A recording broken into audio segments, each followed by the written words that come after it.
Bonjour. Bonjour et merci beaucoup d'être présent pour la présentation du livre de Daniel Adjerat, Punchlines. Et moi je suis très, très heureux en tout cas de faire cette conversation avec toi, Daniel, parce que c'est un livre qui m'a énormément plu. Si vous ne savez pas encore ce qui est dans ce livre, vous allez être très surpris par la façon extraordinaire que Daniel a d'analyser non seulement les paroles des morceaux de rap, mais aussi la musique, le phrasé et toutes les implications possibles qu'il peut trouver, qui articulent à la fois l'esthétique et le politique. Et peut-être pour commencer, déjà Daniel, normalement, enfin ça c'est vraiment mais je suis pas un bon intervieweur. Hein. Les mauvais intervieweurs disent toujours est-ce que tu peux te présenter. Bon, alors moi ce que je peux dire déjà c'est que tu as écrit un livre sur Deleuze, tu as fait ta thèse sur Bourdieu, et je posais simplement la question de comment tu en es arrivé à écrire ce livre Punchlines. Vous m'entendez bien ? Déjà merci pour la présentation. Ça me touche beaucoup, ça me fait plaisir ce que tu as dit sur le livre. Alors comment j'en suis venu à écrire ce livre ? Alors déjà c'est un livre que j'ai écrit en sortant de ma thèse. Donc en fait après la thèse j'avais envie de m'amuser un peu plus. Après avoir écrit des choses un peu sérieuses et dans les normes, j'avais envie de m'attaquer à un corpus un peu différent. Et donc je suis revenu à mes premiers amours qui étaient les textes de rap. Pourquoi je me suis intéressé au concept de punchline ? Déjà parce que j'avais l'impression que très peu de gens s'étaient intéressés à son origine. C'est-à-dire que c'est un mot qui circule beaucoup aujourd'hui. Tout le monde dit punchline par-ci, punchline par-là. Il y a même des émissions politiques qui ont ce titre. Odieux. Voilà. J'allais pas les qualifier, mais tu l'as dit. Tu peux le dire. C'est odieux. Et je me demandais, mais finalement, d'où venait ce mot ? Et très rapidement, en fait, quand on cherche, on se rend compte que le mot vient de la comédie. Normalement, en fait, la punchline, c'est la chute d'une histoire drôle. Et quand on s'intéresse un peu à la question, il y a une énorme bibliographie sur les punchlines dans le monde comique. Et pourtant, moi, qui avais écouté beaucoup de rap, qui avait écouté beaucoup d'interviews, je savais que le mot circulait aussi beaucoup dans la sphère du hip-hop. Et quand il s'agissait de savoir ce qu'on en avait dit d'un point de vue un peu universitaire, un peu scolaire, pour savoir qu'est-ce que c'était une punchline dans le rap, tout simplement, il n'y avait pas grand-chose. Il y en avait quelques textes en fait en langue anglaise, mais il y avait très peu de choses en français. Et puis il n'y avait pas d'explication de ce saut en fait. Quel saut ? Le saut à l'origine c'était dans la comédie. Aujourd'hui, c'est partout, dans la sphère politique, dans la sphère journalistique. Et puis, il n'y avait rien sur ce moment du rap, quoi. Est-ce que le rap n'avait pas joué un rôle de passage ? Qu'est-ce que c'était cette phrase qui frappe ? Parce qu'en fait, le nouveau sens qui est donné, je pense, par le rap, c'est que la punchline devient littéralement une line, une réplique qui tape, qui met un coup. Alors que ce n'était pas le cas dans la sphère de la comédie. On ne parlait pas de coups, on ne parlait pas de boxe. Donc il y a tout un champ lexical qui tourne autour du combat, qui ne se retrouvait pas dans la comédie, qui était aujourd'hui, qui n'était pas analysé dans l'histoire du mot. Donc voilà, ça c'était le point de départ. Et pour me mettre un peu des bâtons dans les roues, il y a eu deux choses. Je me suis dit comment enquêter, sur quel corpus travailler. Et l'une des choses qui m'intéressait, c'était de voir ce que les rappeurs eux-mêmes en avaient dit, comment ils l'avaient utilisé. Donc pour ça, il y a beaucoup de choses qui circulent sur Internet, des gens qui en parlent, qui le définissent, mais je me suis penché sur la bibliothèque Genius, qui répertorie des paroles de rappeurs en ligne, et puis j'ai essayé de voir qui étaient les rappeurs qui l'avaient utilisé, et puis de refaire une sorte de chronologie. Ça, c'était vraiment un point de départ scientifique, de voir quand ça apparaît, et puis de mettre de côté ses a priori. Et c'était un peu dur à faire parce qu'il n'y a pas de fonction chronologique sur Genius. Donc vous cherchez, vous trouvez des paroles, et c'est tout dans le désordre. Donc voilà, il fallait y aller manuellement et tout remettre dans l'ordre. Et une fois que j'avais fait ça, j'ai essayé de me mettre un peu des bâtons dans les roues parce que mon hypothèse, c'était que c'était consubstantiel au rap, que la punchline, de faire des énoncés qui frappent, qui choquent, qui provoquent, c'était un truc de rappeur. Et donc j'ai eu envie de me provoquer à penser en trouvant un rappeur qui disait non, je déteste les punchlines. Je trouve ça nul, c'est moche, c'est un anglicisme, le mot je l'utilise pas. Et donc c'est pour ça que je me suis intéressé au rappeur Vald, qui disait ça dans de multiples interviews. Parce qu'on m'a souvent dit dans d'autres interviews ou dans des articles qui ont été écrits sur le livre, « Ah, il a un amour pour Vald. » Non, en fait, j'ai choisi Vald. J'aime bien, mais j'aime bien plein d'autres rappeurs. J'ai choisi Vald parce que ça mettait en difficulté mon hypothèse de savoir que la punchline était consubstantielle à tout le rap. Et donc, tout mon travail, c'était de voir est-ce qu'il réinventait la polysémie propre à la punchline, parce qu'une punchline, c'est lié à des doubles sens, je pense qu'on va en parler. Qu'est-ce qu'il en faisait? Voilà. Alors ça, c'est très très intéressant parce que tu rentres dans la question de l'écriture des paroles. Et tu utilises à la fois le corpus français et le corpus américain, mais toujours avec ce souci de montrer à chaque fois comment une phrase va avoir de multiples sens. Mais peut-être qu'on peut quand même continuer sur la punchline dans le rap, quelques instants au moins. Alors, la première occurrence que tu as trouvée, c'est Rakim.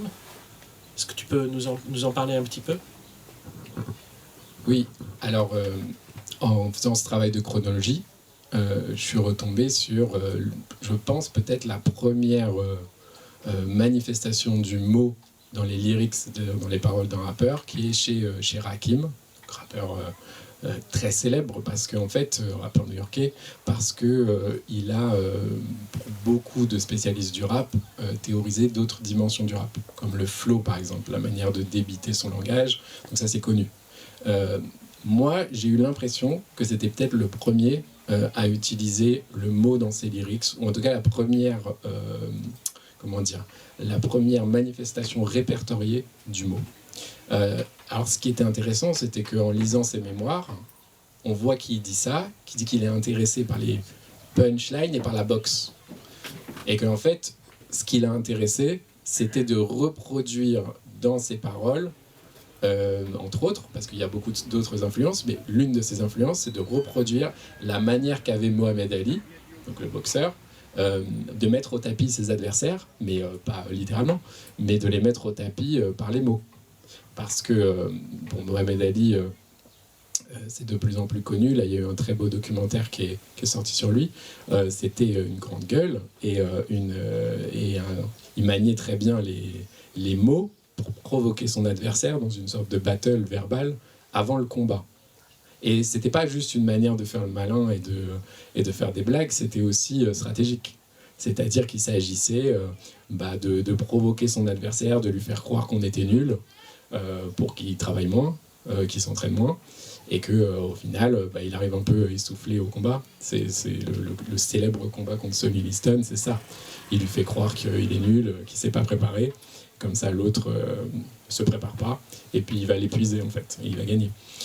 Et donc, en fait, en voyant cette inspiration, ça a fait tilt. Je me suis dit, mais c'est vrai que la boxe, Mohamed Ali, ça revient toujours de manière directe ou indirecte, que ce soit par d'autres, je sais pas, même Mike Tyson, parce que par exemple, Eminem, il se réfère pas directement à Ali, quoique récemment si, mais c'était souvent Mike Tyson, mais Mike Tyson, révérait Ali. En fait, il y a des sortes de filiations comme ça de rappeurs qui sont toujours en train de créditer Ali, comme si c'était quelqu'un de très important pour eux. Et donc, là, je me suis dit qu'il y avait quelque chose à faire et qu'il fallait, en plus du corpus que j'avais de rappeurs, me lancer dans une enquête sur est-ce que Ali, dans son énonciation poétique, parce que c'est une énonciation qui est poétique, il fait des concours de poésie, croyez-le ou non, tout le monde se moque de lui, les journalistes du New York Times disent mais il n'a pas honte de faire ça, il fait des CD où il enregistre des rimes enregistrées, etc. Je me suis demandé est-ce que son énonciation poétique n'avait pas des rapports avec ce que le rap allait faire plus tard et quels étaient les liens. Et pour faire ça, tout simplement, j'ai parcouru le corpus des journaux de l'époque, par exemple le New York Times, et j'ai essayé de voir comment il décrivait ce qu'il faisait. Et là, j'ai été surpris parce que je suis tombé de ma chaise, je voyais qu'à plusieurs reprises, il disait il fait des punchlines. Mais il disait pas des punchlines juste des blagues. Il disait des punchlines, il met des chaos verbaux. Il met tout un champ lexical de la boxe transposé sur son langage. Et plein de choses qui, pour moi, faisaient vraiment écho à ce que je voyais dans le rap. Donc, je me suis un peu dérivé. Non, c'est bien ça. Donc, voilà, Rakim, très important pour moi. Parce que première manifestation, alors c'est un premier travail, hein, ça veut dire que c'est limité. Évidemment, j'aurais très très envie qu'on me dise que c'est faux, que c'est pas lui. Peut-être qu'il y en a avant, ça me ferait plaisir de trouver. Je le dis parce que j'énonce voilà, les limitations. Je pense que c'est lui parce que je n'ai pas trouvé avant. Mais si quelqu'un trouve, c'est un appel d'offres, moi je prends.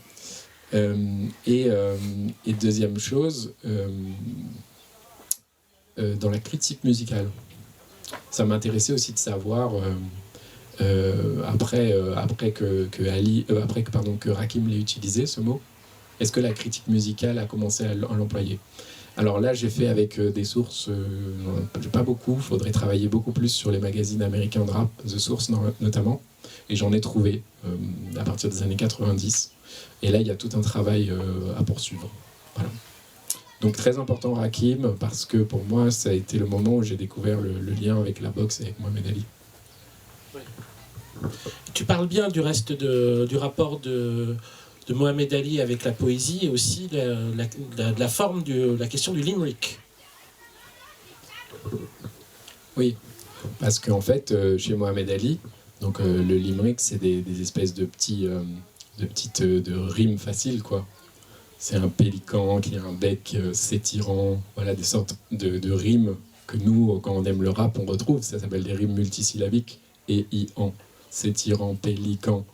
Ça, pendant longtemps, dans le rap français, c'était le gage de qualité. Il fallait faire des multisyllabiques de 400 syllabes.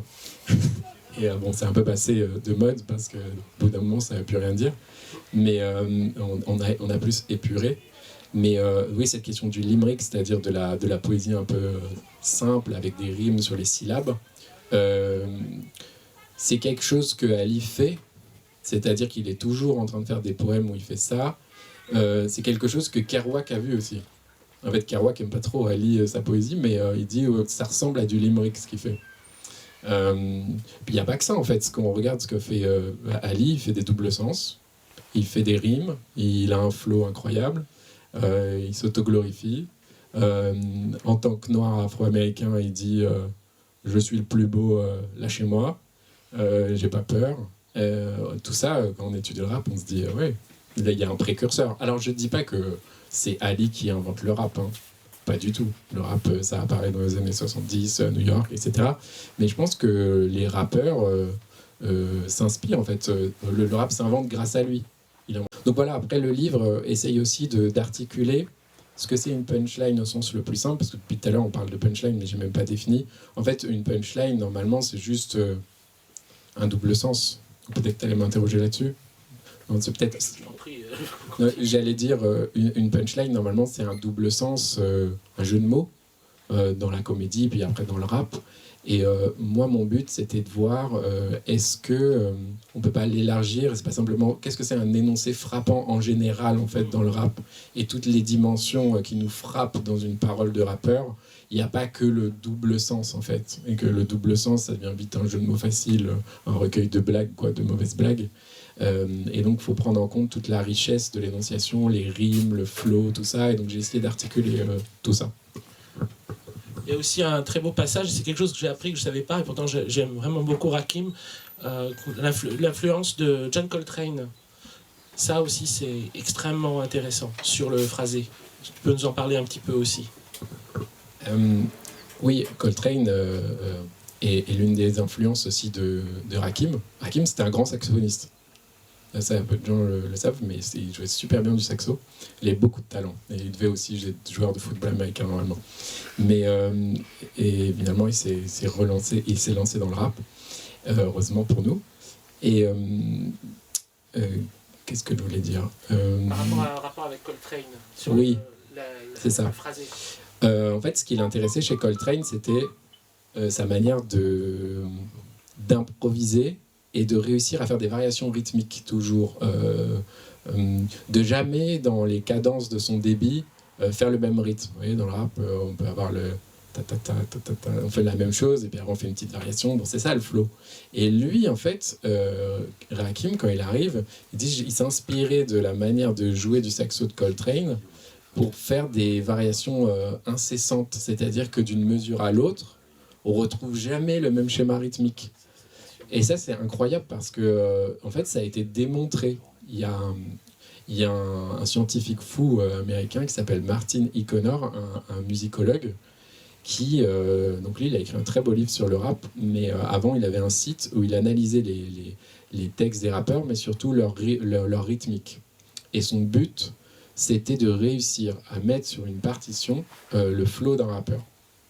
Donc, chose très difficile, parce qu'en fait, il dit c'est des génies du rythme.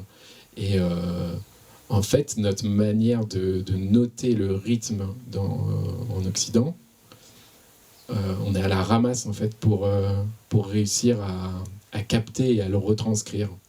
Donc, il est reparti de notre notation, et il a fait des petites variations en essayant d'inventer des petites choses, je passe sur la technique, mais il a inventé une manière de noter ça, de retranscrire.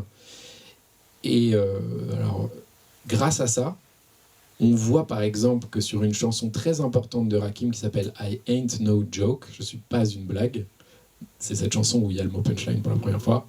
C'est marrant parce qu'en fait il dit je suis pas un comédien. Dans toute cette chanson il dit je fais des punchlines mais je suis pas un comédien. Donc je prends le mot punchline mais je fais pas de la comédie, c'est autre chose. Et dans cette chanson qui a été retranscrite par Martin E. Connor, en fait, à chaque mesure, il y a un rythme différent. Il n'y a jamais le même pattern, il change tout le temps. Et ce qu'il dit, Martin E. Connor, c'est que c'est impossible qu'il l'ait pensé réflexivement. Enfin, c'est tellement... il ne pouvait pas non plus totalement l'avoir en tête, c'est un truc qu'il fait aussi au feeling, quoi. Donc il est là, et puis il le fait au feeling, et il fait tout le temps des variations. Et il n'y a que, je crois, que 2 mesures qui se répètent. Dans ces mesures, en plus, les paroles, c'est marrant parce qu'en fait, il rend hommage au DJ. Parce qu'à la base du rap, il y a l'idée de boucle. L'idée du sampling qui viendra après, c'est de prendre des bouts de percussion dans un vinyle, ce qu'on appelle les breaks. C'est le moment où tu as un batteur qui fait un solo, et puis de les faire tourner en boucle. C'était ce qu'on faisait dans les premières block parties. Et puis là-dessus, il y avait des breaks danseurs, des gens qui dansaient sur le break. Et puis après, il y a eu quelqu'un qui parlait, qui est devenu le rappeur. Ces breaks qui se répètent, j'ai un peu perdu le fil de mon idée, ces breaks qui se répètent. Ah mince. Lié au DJ et lié à... Ouais, voilà, la parole du DJ, il dit je dois tout à mon DJ, à ce DJ qui fait des breaks. Et donc c'est marrant en fait que les seules mesures qui se répètent en boucle, c'est celle où il rend hommage à la boucle. Et moi ça m'a beaucoup intéressé parce qu'en fait la boucle, c'est peut-être l'unité, tu vois, de compréhension esthétique du rap. Parce qu'en fait, une punchline, un jeu de mots, c'est quelque chose que tu dois te répéter en boucle dans ta tête, qui t'accompagne, parce qu'en fait, il y a plein de sens à l'intérieur. Et plus tu y penses, plus tu trouves des sens. Le génie de ça, c'est Kendrick Lamar. En fait, au bout d'un moment, quand tu te répètes une phrase, tu vois quasiment un tableau quoi, qui se crée. Il y en a une que j'aime bien, qui est un peu longue, qui dit Hot boxing, like George Foreman, grilling the masses. Ça veut dire, hotboxing, ça a plein de sens. Hotboxing, c'est comme s'il dit je suis chaud et je boxe, comme George Foreman, qui était un boxeur qui a affronté Ali d'ailleurs. Mais hotboxing, c'est autre chose. Hotboxing, c'est aussi quand on est dans un espace clos et qu'il y a de la fumée, qu'on est en train de fumer. Et il est en train de décrire qu'il est avec ses amis dans une chanson qui s'appelle L'art de la pression sociale, et il fume dans la voiture. Donc il est à la fois en train de rapper, mais à la fois il est dans cet aquarium, quoi, hotboxing, comme George Foreman, grilling the masses. Et grilling the masses, ça a plein de sens aussi, parce que grilling the masses, bon, à la fois il y a une référence culturelle que nous on n'a pas, mais qui est que George Foreman a fait des pubs pour les barbecues. Donc en fait, c'est une référence, on le voit avec son barbecue, son grill, et il y a de la fumée. Voilà, il y a toute une image sur la fumée comme ça. Mais grilling the masses, ça veut dire aussi... je regarde mal les gens, je les incendie du regard. Et donc en fait, ils sont dans leur voiture comme ça en train de fumer, de rapper, et puis ils regardent mal les gens, ils les incendient. Et donc en fait, plus tu y penses à une punchline, plus tu la répètes en boucle, plus tu vois une sorte de tableau qui se dessine. Et là, en plus, j'en ai dit que quelques-unes, il y a encore plus de sens, je pense. Le rappeur Lino, qui est important aussi pour l'histoire de la punchline, disait le rap c'est du cinéma pour les aveugles. C'est ça, quoi. Il y a une sorte d'animation, de peinture qui se dresse. Ouais, c'est passionnant. Et est-ce qu'on peut quand même parler un peu de ce détournement en fait de la notion de punchline par rapport au monde politique contemporain et la façon dont ils l'ont utilisé de façon très fort déplorable. Oui, alors en fait finalement ce dont on parle depuis tout à l'heure, c'est les trajets d'un mot, quoi. Donc le mot passé de la comédie au rap et encore au journalisme aujourd'hui. Finalement, en fait, ils ont repris le mot dans son sens le plus pauvre. J'ai appelé ça la richesse d'une énonciation. Parce qu'en fait, je pense, j'ai essayé de vous le montrer avec Henrik Lamarck, qui est une richesse en fait, esthétique. Il s'agit de faire de l'art, des tableaux sonores. On a gardé le sens le plus pauvre, à savoir une petite phrase cinglante, une vacherie, quoi. Un petit truc... pas besoin de se répéter en boucle les soi-disant punchlines qui circulent dans le monde politique. C'est le truc la plus célèbre. Je la cite parce que elle est connue dans le rap. Celle de Zemmour qui dit que le rap c'est une sous-culture d'analphabètes. Bon, bah voilà, la punchline du pauvre. C'est-à-dire qu'il s'y attaque. Donc c'est en 2007 qu'il dit ça. Et ce qui est drôle, c'est que en fait... il déteste le rap, mais en fait il reprend les instruments du rap sans le savoir. Et du coup des rappeurs lui ont répondu. Par exemple, il y a eu Youssoupha qui lui a dit en 2012, donc je cite, je mets un billet sur la tête de celui qui fera taire ce con d'Éric Zemmour. Fermez les guillemets. Et donc Zemmour tout de suite l'a attaqué en justice en disant, c'était les titres de la presse de l'époque, un rappeur met la tête de Zemmour à prix. Parce que la phrase c'était je mets un billet sur la tête de celui qui fera taire, blablabla. Très faible compréhension de la phrase. Oui, très faible compréhension de la phrase, mais tout le monde l'a compris comme ça. Et d'ailleurs, en fait, c'est allé jusqu'en appel. Youssoupha a gagné. A gagné parce que, en fait, on a dû faire appel au texte de la Cour européenne, parce qu'il s'agissait de dire que comme c'était une entité connue, enfin que Zemmour était très connu pour ses pics et tout ça, il devait s'attendre en fait à ce qu'on lui riposte, qu'on riposte à ce qu'il disait avec des mots. Et donc on pouvait exagérer, parce que dans le rap en plus on exagère, et puis c'est l'art de l'insulte, on n'en a pas trop parlé, mais voilà, c'est sublimer l'insulte. Mais personne n'a parlé de quelque chose d'intéressant, qui était que dans la phrase, il ne s'agissait pas du tout en fait Non, pas du tout. En fait, il met pas un billet, ou il met pas le billet sur la tête de Zemmour, il dit je mets un billet sur la tête de celui qui fera taire. Et en fait, mettre un billet, vieux français, c'est parier. Je mets un billet sur, c'est je mise, comme au PMU, je les chevaux, quoi. Je parie sur le poulain, quoi, qui va réussir à le faire taire, à lui clouer le bec avec des mots. Et le roi de ça, c'est Brassens. Hein. Il parle toujours de Brassens, Zemmour. Là, le sens de mettre un billet sur la tête, c'est misé. Donc il y a une subtilité et puis une finesse qu'on est toujours en train qu'on voit pas souvent quand on parle du rap. Heureusement, les choses changent aujourd'hui. Ça se légitime beaucoup, et une très belle exposition à la Philharmonie sur le hip-hop. Mais voilà, il est temps, quoi. Oui. Et alors, surtout que, ça c'est pas exactement le sujet du livre, mais moi c'est quelque chose qui m'avait frappé. Je connais beaucoup moins le rap que le rock, même si je l'aime vraiment beaucoup. Mais un truc, c'est que l'histoire du rock, on peut dire, elle est, dans les grandes lignes, elle est close, quoi. C'est une histoire où, en tout cas, les grandes figures sont passées depuis fort longtemps. Tandis que le rap a duré plus longtemps, je dirais, que l'histoire connue, la grande histoire du jazz ou la grande histoire du rock réunie. D'où vient ce mystère? Comment ça se fait que le rap n'a cessé non seulement d'exister, de faire advenir des nouvelles figures qui tenaient tête aux précédentes, qui sont devenus à chaque fois non seulement avec des nouvelles poétiques, mais aussi une nouvelle génération d'auditeurs.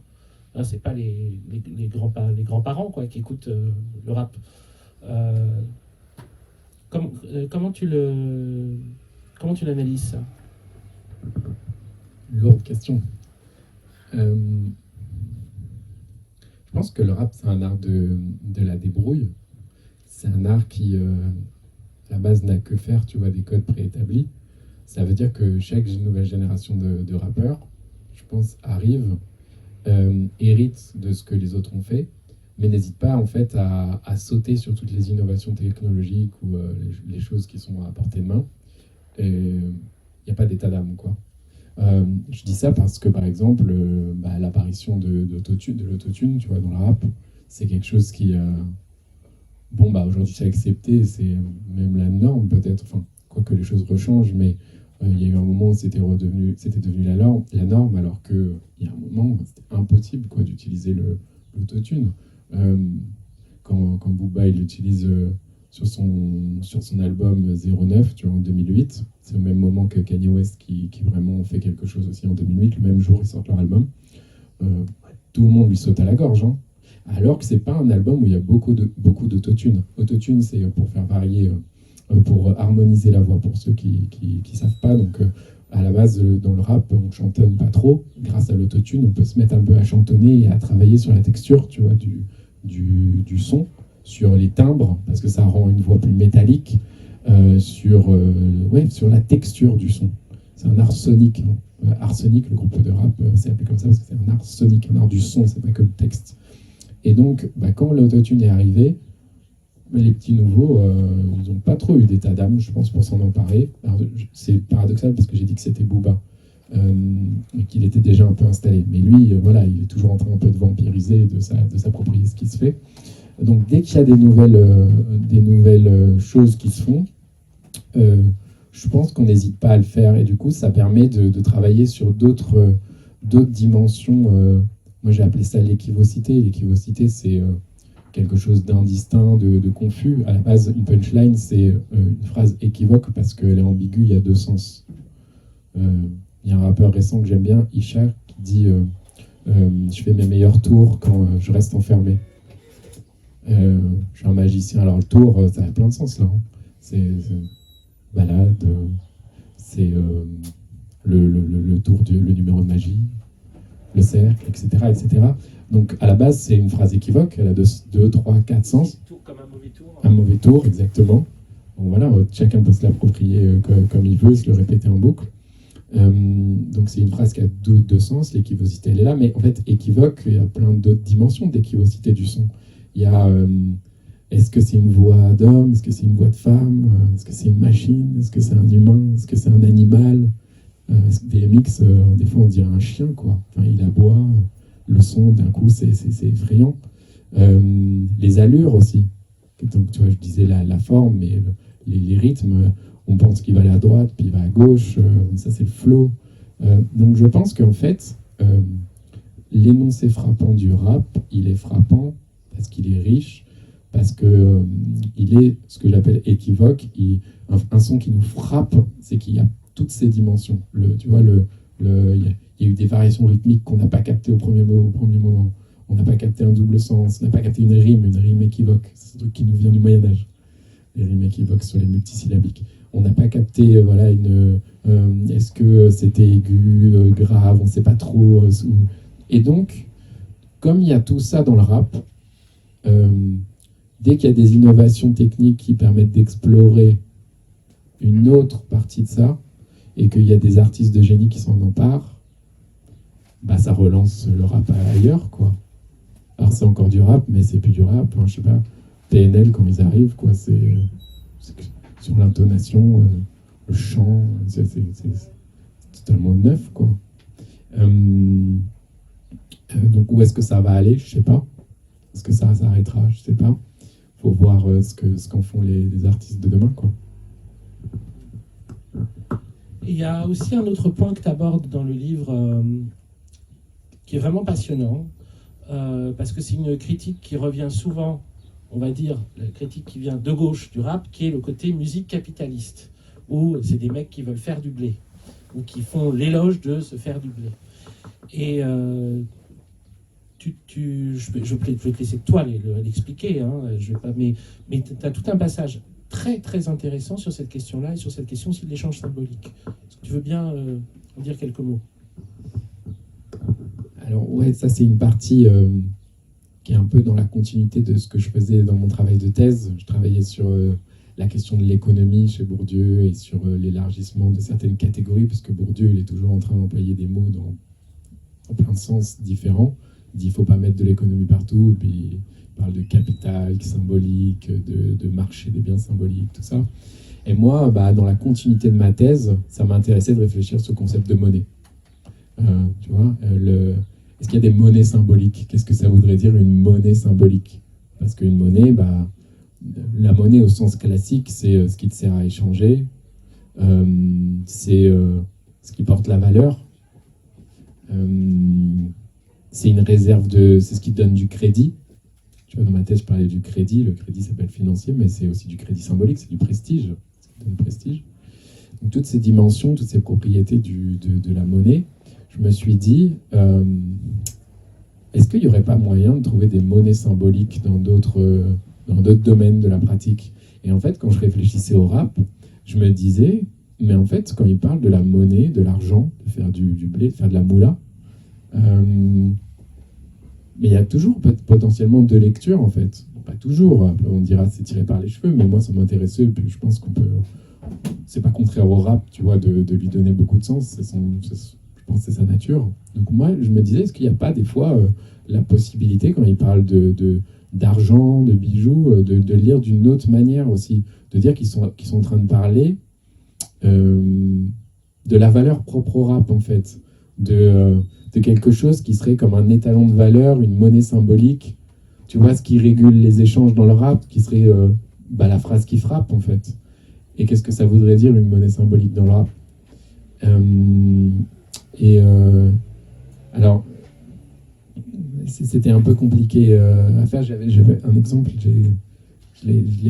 Dans le livre, tu cites par exemple une phrase... Dans le livre, tu cites par exemple une parole d'une chanson d'Eminem où il dit à un autre rappeur qui est en train sur lequel il est en train de critiquer, quoi. De toute façon, t'as jamais fait une seule punchline.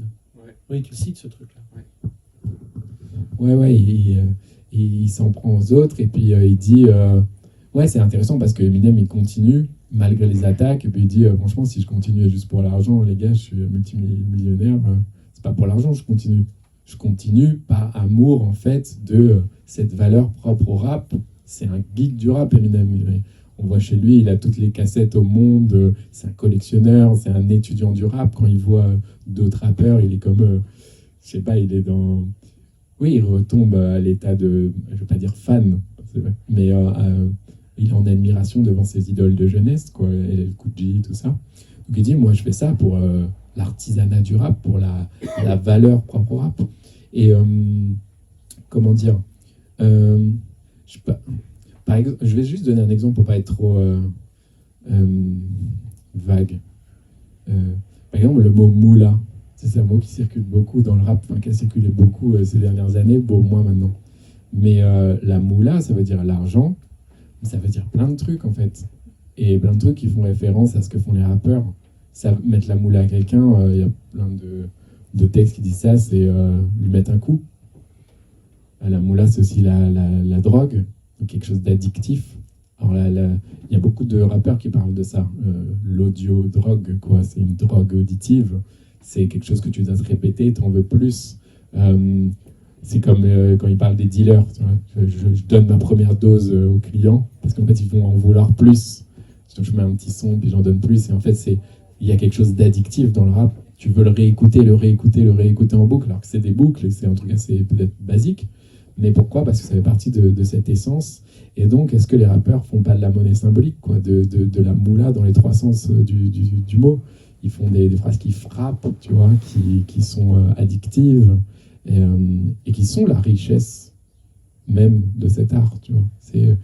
Et après, il faudrait voir les détails parce que ça pose plein de problèmes techniques. Normalement, la monnaie, c'est un nombre, tu vois, en général. Donc, est-ce qu'il y a la possibilité d'élargir le concept et de dire qu'il y a des monnaies symboliques s'il n'y a pas de numération? C'est tout ce que j'ai essayé de faire et ce que j'essaye de faire à présent, mais ça, il faudrait plus de travail là-dessus. Tu veux continuer ça? Tu veux continuer à travailler sur le rap et à développer d'autres choses? Tu as des idées par rapport à ça? Bah ouais, si ça, moi ça m'intéresse. J'ai au moins, je pense, 2-3 idées pour la suite. Enfin, la suite, j'ai fait un livre court, je me suis dit, achetez-le, il est court. Il fait 100 pages. Et du coup, j'en ferai un deuxième après qui fera 100 pages, un troisième. Comme ça, il y aura un gros livre de 300 pages. Je sais pas si on a beaucoup le temps de lire des livres de 300 pages. Ça, c'était un des buts du livre. J'avais envie de faire un livre qui soit court, qui se lise vite. Ben oui, on peut le lire dans la journée. Ouais, c'était le but. Alors après, on me dit, ouais, mais ça se finit trop vite. On peut le relire. On le relit en boucle. D'ailleurs, il est construit comme ça. Hein. Ouais. Normalement, quand tu le finis, tu dois le recommencer. Enfin, personne ne l'a vu, mais... Là, je le dis parce que, en fait, il est construit... La base du rap, c'est un 16 mesures, normalement. Bon, c'est un 16 mesures, il y a pas 3 parties. Alors, c'était dur pour moi parce que je viens du monde universitaire, c'est toujours 3 parties. Puis je suis prof, donc les disserts, 3 parties, 3 sous-parties. Et donc là, j'ai fait 4 parties, avec 4 sous-parties, pour faire 16 mesures. Et c'était dur. Hein. C'est très réussi.